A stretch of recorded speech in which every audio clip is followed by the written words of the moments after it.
Alrighty, here we go. Let's start with that theme song. At the podcast meetup, the mics are alive. Pittsburgh podcasters, the energy's high. Pizza on the table, ideas in the air. At the Poduty Podcast Theater, you'll always find us there. Stories are flowing, the crowd's feeling tight. Local voices all shining tonight. From first-time beginners to seasoned pros, everybody's learning, everybody grows.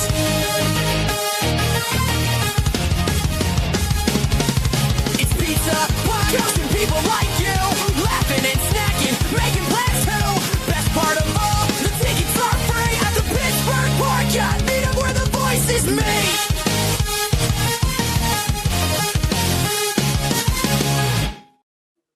Hey, everybody. Welcome to the Pittsburgh Podcast Meetup at the Poduty Podcast Theater. I'm Jeff. I'm your host and the owner of this beautiful establishment on Corbett Street, right in the heart of downtown Tarentum, across from the Opera House that's been defunct for 100 years, and the closed Praha right next door is not open today, which is a shame.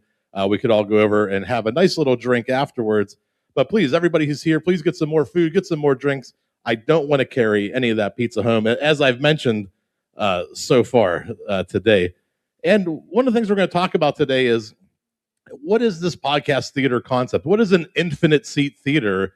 Would you believe me if I told you this 40-seat theater had the same capacity as Madison Square Garden?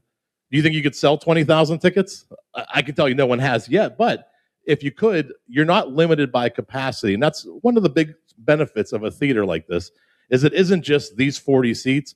It's thousands of people watching online, and it all can happen with your podcast, your show, and your ticketed events. And if you pull up the QR code, remember I said keep that page active, and those of you watching at home, you can do the same thing as well. You go to menti.com and type in that code. Let's just get an idea of the audience tonight. You know, what describes your podcast right now? Is this a hobby, a passion project? Is this a side project that you'd like to monetize? Are you actively trying to make money? Or I already make some money, the money makers. And we got little splits on the bottom. I like seeing that. It's menti.com, and then you type in the code, if you can see it, 53598 or 5087. Hashtag should have worn my glasses. Yeah. And so we got a couple slides. So, keep that window open on your mobile device, and if you're at home on a laptop or desktop, just open a new tab. You can open up and participate that way too. So we kind of split. We're all across the board so far. Everybody has a little bit of everything. We have different skill levels,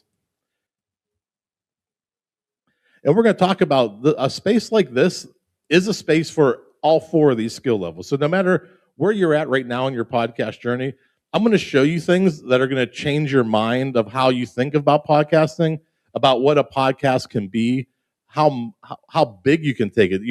A lot of us just think of our home studios as a place to record podcasts, but it's so much more than that. It's so much bigger than just recording an MP3 file and releasing it every Monday, and then coming back 7 days later and seeing what your download numbers are. So we got a lot of hobbyists, a lot of passion projects in here, some side projects, and some of you are already dabbling in making some money. So that's pretty good. I like this kind of spread, because what we're going to do is we're going to do some slides. I'm going to tell you about this theater. You're going to witness a live podcast. We're going to do a live version of Poduty in the News with members of the audience coming up on stage as my special guest. And then we're going to do a whole Q&A. So we'll probably have about half hour, 40 minutes remaining for Q&A. And this is where we answer your most pressing podcast questions, like Paul from 10 years ago, or what would he ask? And there's some people in this audience that are just starting out. They're where Paul was 10 years ago. Now you have a chance to get 10 years of experience from each other. And so we'll start to do Q&A and pass the microphone around, and that's how we'll close out tonight. And then you'll take Ziploc baggies full of pizza home with you. Let's go to our second question. How long have you been podcasting? We know we have a couple 2+ years in here.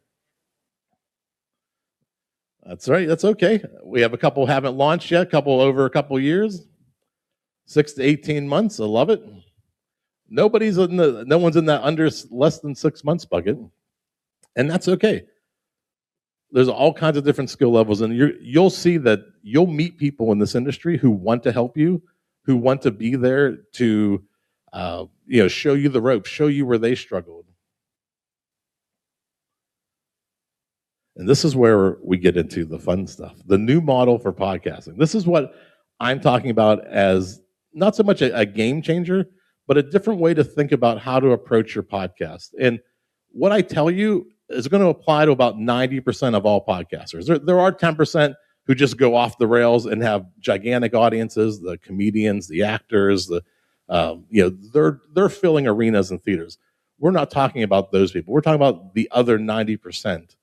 And this model that I'm talking about that exists today that most podcasters think about, it's not that it's broken, it's the business model is broken. The what you think about how to earn money as a podcaster, most podcasters look at podcasting and they say, I'm going to grow an audience, I'm going to build my show to a certain size, and then I'm going to monetize that audience with the right products and the right messaging.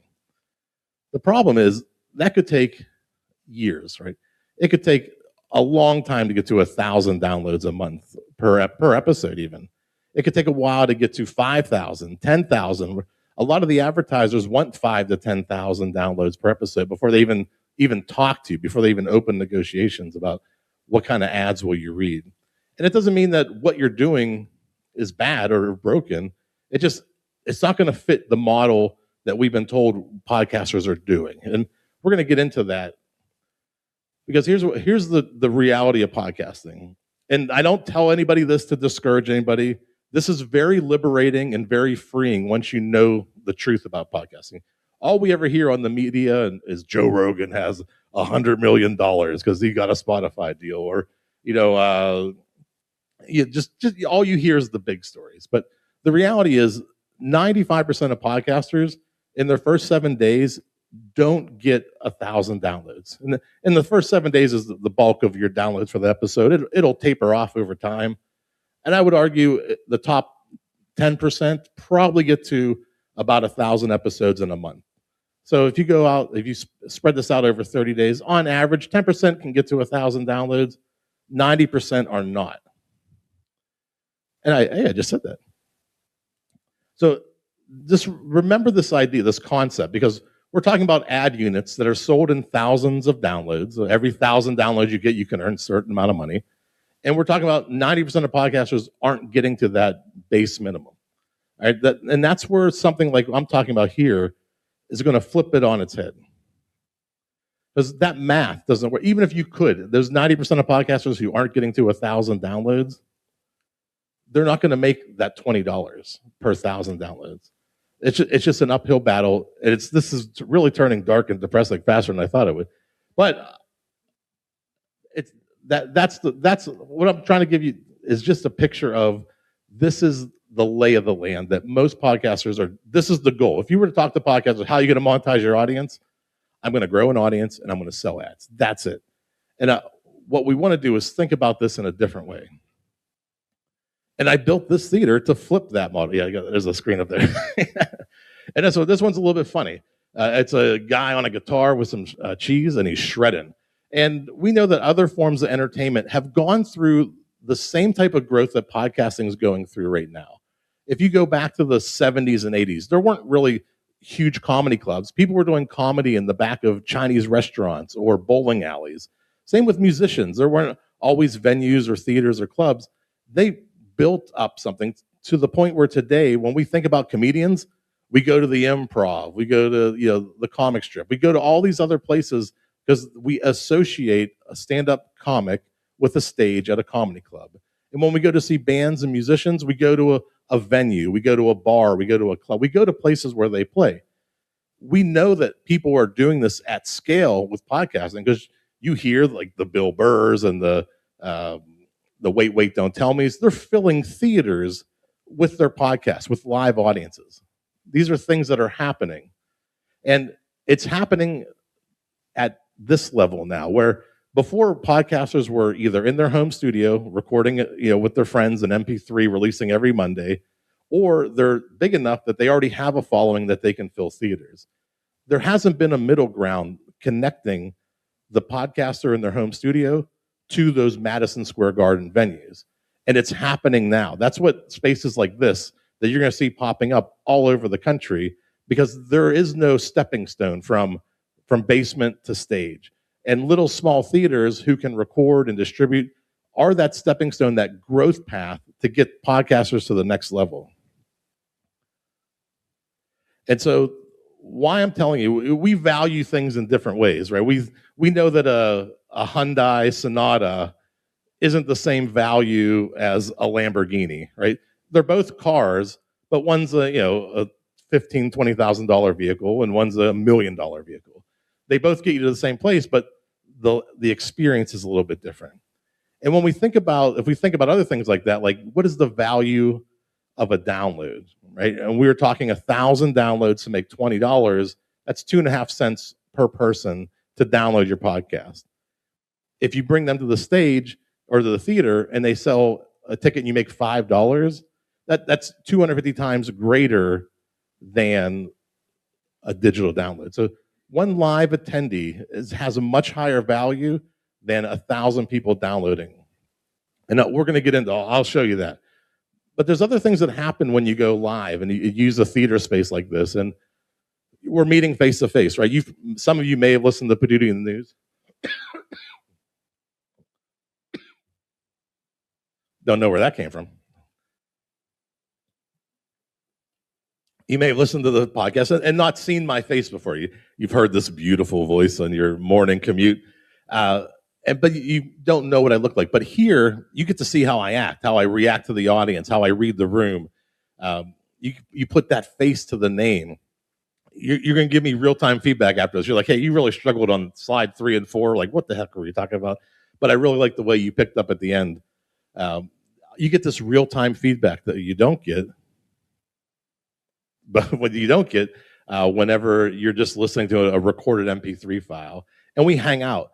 But the thing that we've noticed, and maybe Paul can speak to this a little bit too, the instant credibility of when you take your podcast from your home studio to a stage, when you say, hey, I'm going to be live at the Poduty Podcast Theater on October 31st for a Halloween show, people who are your friends and your family and fans, they've listened to you and they kind of understood, like, oh, I don't, maybe I know what a podcast is, maybe I don't, but they do it.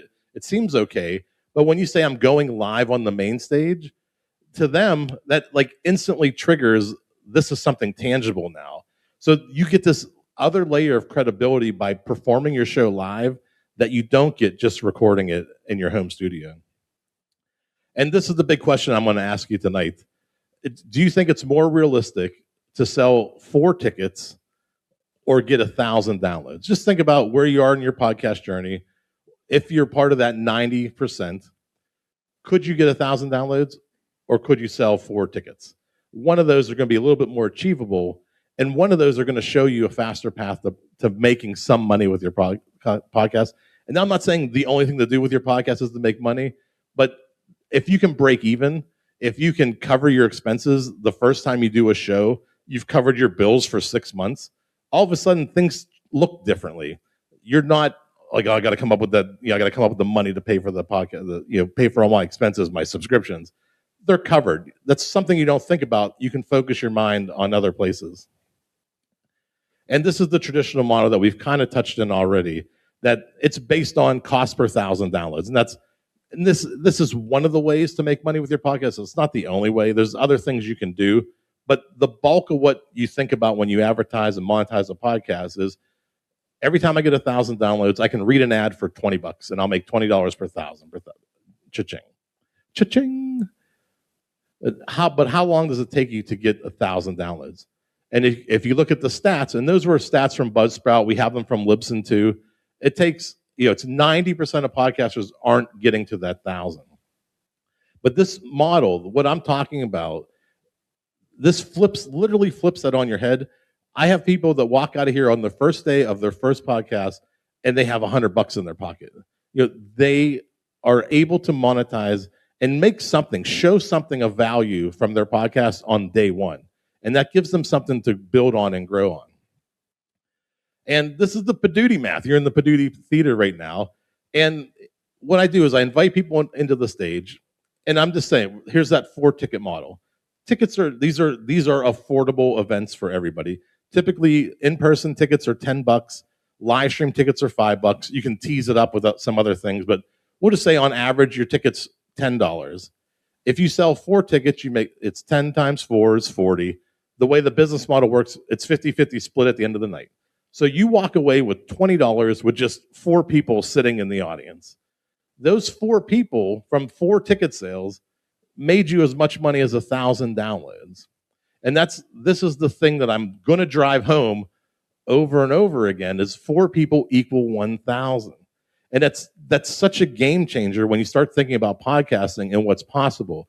If you can bring your show to a community, it's a night out. Tonight, like I can't tell you how many shows do catering. Like, people love to do like a season 1 wrap party, and there's so much food in here all the time. Like, this is celebration. So people are coming in here, they're bringing their community together. They're having a night out. They're celebrating successes. They're 10 years, 600 shows, all these things that we heard about tonight. People are celebrating that with people in real time in their community, in this theater. And it's just such a different experience than hoping you get downloads at the end of the day. And you want to be a 1%er? You get 20 tickets. Is the same as a podcast with 5,000 downloads. 5,000 downloads, that's 5 1,000 increments, times 20 is $100. 20 tickets times 10 is $200. You walk out of here with $100. So that's the same. That's the kind of revenue that we're talking about from day one. Your first show could put you on this end. And then when we get to the why is that important, the day one podcast model, it's important because now you have a foundation. You're showing that this is tangible. The first time you make $1, you know that you've made $1 somehow. There's more dollars to be made. There's more ways to support this. And I'm not saying you want to make $10,000 every episode, but if a lot of people just want to do this as a podcast, as a hobby, and just hang out and have a good time, have parties with their friends, and that's okay too.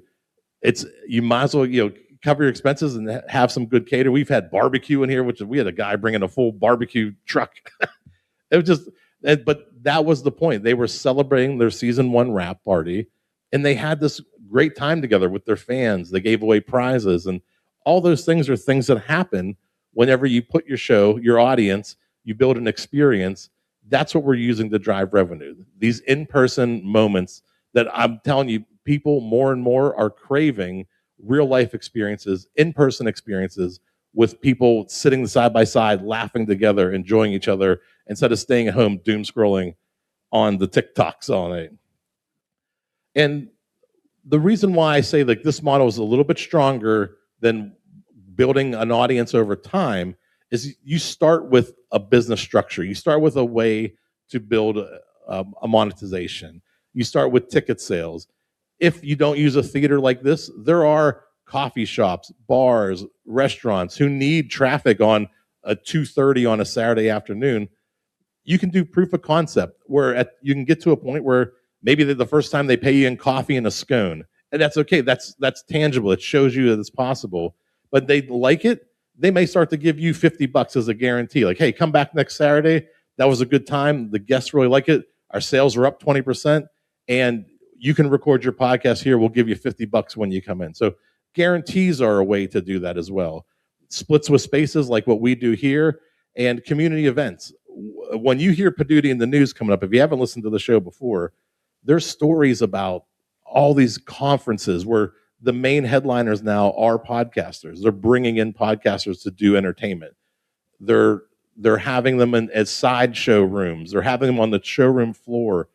Community events like festivals in your community, they have stages for entertainment, and part of that entertainment is becoming podcasts. These are things that people are starting to book as part of the main event. And I'm not going to read all this to you, but I mean, this is the foundation. What I'm talking about is what you build off of, and all these other things come from building a structure where there's something coming in. It's not going to be huge, thousands of dollars at start, but you're making $0 waiting to build an audience. But if you start with $100, $200, Then you add T-shirts, you add poster. Paul does a great job with signed posters, which is a great job. Buttons. You start to tease it up. BYOB tickets. Now all of a sudden you're starting to introduce structure to this event that you're building off of. And then guess what happens? As you build up, you have successful events. Then, hey, I got 40 people coming in. Sponsors start to show up. They can sponsor the event. They can sponsor the back of the ticket. They can also be a sponsor for your podcast on the audio version that you release. So now by switching that model from I'm going to build an audience and read ads to I'm going to start with a monetized idea of having live shows and performing my podcast live, now I can build off that and take away all that worry, all that time that you're waiting to build an audience. And I think that's basically what all that says. You can take a screenshot of it, but you also get the recording. And like I said, you don't have to be a crazy monetary. You don't have to monetize your podcast. Some people don't want to do that. They're like, I came from skateboarding and punk rock in the 80s and 90s. So for me, it's hard to like I'm going to make $1 million and do this thing. I care about the product. I care about the quality. I care about what we're building and doing here.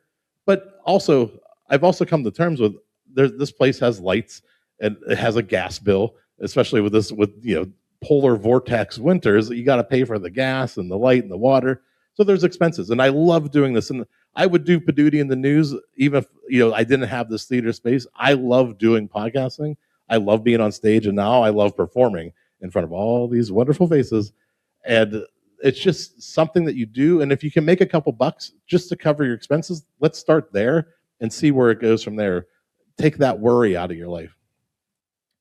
And this model, you're going to see this pop up in Cleveland and Baltimore and Cincinnati. This is my favorite part. I just keep reading city names: Las Vegas, St. Petersburg, Charlotte, Columbus, Boise. I won't do it. But while I think that this model is really the future, I think it's the fastest path to sustainability for 90% of podcasters. And I said that when I wrote the slide. And like I said, we are new. This is a new form of entertainment. We are just starting to scratch the surface of what's possible here. This is on the forefront. A lot of you probably never even heard of podcast theater or thought about going to see podcasts in a venue of this size, that with the streaming capabilities, with the all of us getting together. This may not have been on your radar before you saw the ad to come here. But my goal is to make Western PA the Hollywood of podcasting. And we started a movement. This is just some slides from the first year.